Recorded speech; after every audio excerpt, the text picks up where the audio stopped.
أعزائي المشاهدين، السلام عليكم ورحمة الله وبركاته، وأهلا وسهلا بكم في هذا اللقاء الجديد لبرنامج إخباريات الذي نقدمه لكم من مقر المنظمة الدولية في نيويورك، والذي سنتحدث فيه عن أحدث دراسة جدلية تناولت الآثار الجانبية لعملية التغيير المناخي ومدى علاقتها بازدياد الحروب والصراعات المسلحة حول العالم. بعد أن أصبح التغيير المناخي حقيقة على أرض الواقع وباتت أخطاره أكثر إدراكا من قبل الجميع وآثاره أكثر وضوحا في الحياة اليومية للملايين من سكان الكرة الأرضية، بدأت العديد من الفرضيات تنتشر بين العلماء في المحافل العلمية على الساحة الدولية، والتي أجمعت في مجملها على أن مخاطر التغيير المناخي ستتعدى الكرة الأرضية بحد ذاتها، ويصبح الإنسان الأكثر تضرراً. Temperatures changing, the way it's affecting the way people live, it's affecting your weather, it's affecting weather patterns, and it affects our future. Will we be able to rely on the same weather patterns to grow food? Will it affect our ability to have water resources? ومن بين تلك الفرضيات أحدثها تلك التي نشرتها مؤخرا مجلة ساينس الأمريكية لمجموعة من العلماء الأمريكيين الذين أكدوا أن التغيير المناخي ستكون له عواقب وخيمة لا على البيئة وحدها فقط، بل وعلى سكان الكرة الأرضية، وأن الخطر سيزيد من عدد النزاعات العنيفة في أنحاء مختلفة من العالم. It's certainly possible for somebody to become violent, confrontational, or delirious, and we have seen that in the emergency department. Patients will come in very combative, and it turns out that it's the heat. And then as you start to lose a self-awareness of the fact that you are too hot and that you need to get out into an area that's cooler, as you start to lose awareness, the symptoms then worsen. وعلى الرغم من جدلية الدراسة التي وثقت سجالا ما زال مستمرا بين العلماء لأكثر من 20 عاما حول أثر ارتفاع درجة حرارة الأرض على ازدياد احتمالات النزاعات الدموية، وأنه يعتبر خطرا يهدد الأمن والاستقرار الدوليين، وهي تبدو منطقية للوهلة الأولى، إلا أن البعض الآخر من العلماء ما زال يؤكد أنه على النقيض من تلك النتائج، فإن التغيير المناخي وارتفاع درجة حرارة الأرض يقلل من خطر اندلاع الحروب. This is a problem that we can address if we take action now. Again, the cost of doing something is far less than not doing anything. It requires all of our efforts. It requires the political will of our country's leaders, and we need to move on it very quickly.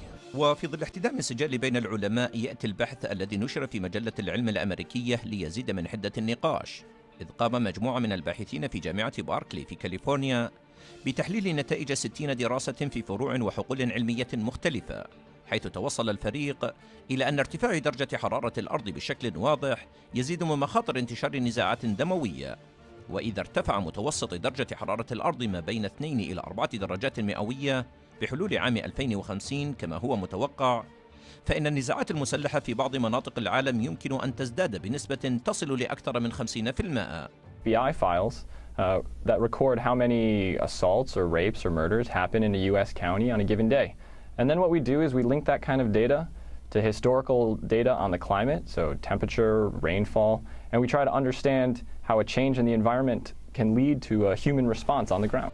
وأكد الفريق المشرف على هذه الدراسة أن جميع مناطق دول العالم ستتأثر بهذا الارتفاع، وبالتحديد في الزيادات المفاجئة في العنف المنزلي والتي ستكون الأكثر انتشارا في الهند واستراليا، كما أن أعمال العنف وجرائم القتل ستتصاعد في كل من الولايات المتحدة وتنزانيا، وانتشارا للاضطرابات العرقية في كل من أوروبا وجنوب آسيا، والنزاعات على ملكية الأراضي في البرازيل، وعنف كبير من قبل الشرطة في هولندا. بل أن العلماء لجأوا إلى بعض الأحداث التاريخية للتأكيد على صحة دراستهم كسقوط حضارة المايا، وأكد العلماء على أن هذه الدراسة هي أكبر بحث علمي حتى الآن يتناول العلاقة المباشرة بين ارتفاع درجة حرارة الأرض والنزاعات المسلحة. People generally think very short term. They're thinking about their daily lives, making a living, finding a place to live, and things like that. That's everybody's concern, and it's hard to see ahead a decade from now, 2 decades from now, and especially when we talk about like at the end of the century, like we figure that's far off in the future. But change comes, and when it comes rapidly, we generally find ourselves unable to deal with the change. وفي المقابل لاقت هذه الدراسة انتقادات لاذعة من قبل خبراء آخرين اتهموا فريق الجامعة الأمريكية باستخدام إحصائية مغلوطة والخروج بنتائج مشكوك في صحتها، وحتى استخدام للبيانات العلمية بشكل انتقائي يخدم أغراضهم البحثية، الأمر الذي نفاه بقوة القائمون على هذه الدراسة. Sometimes we think that direct exposure to heat actually does change human psychology.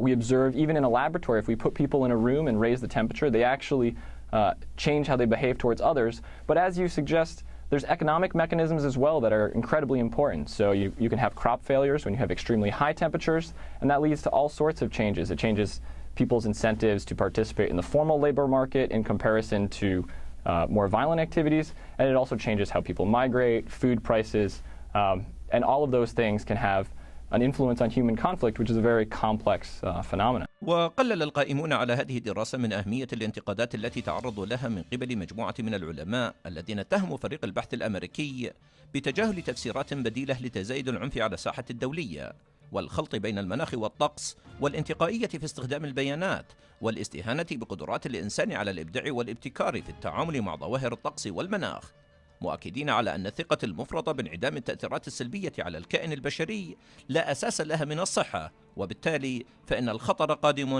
لا محالة. We're already starting to experience this. There are farmers around the world who are seeing that the rains aren't following the traditional patterns.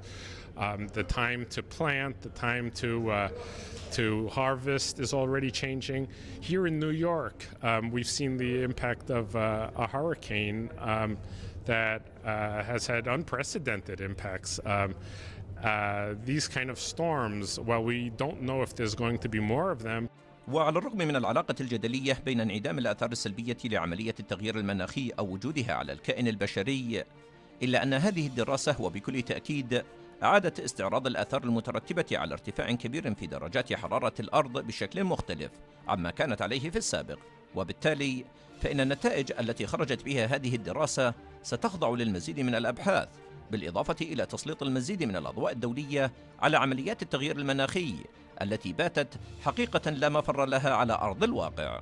وعلى الرغم من بدء ظهور الآثار السلبية لعمليات التغيير المناخي، إلا أن الأمم المتحدة والمنظمات الدولية غير الحكومية ما زالت تؤكد على أن الأسرة الدولية لم تتخذ الإجراءات الكفيلة لوقف عمليات الانحباس الحراري والبحث عن مصادر بديلة للطاقة لتحل محل الوقود الأحفوري.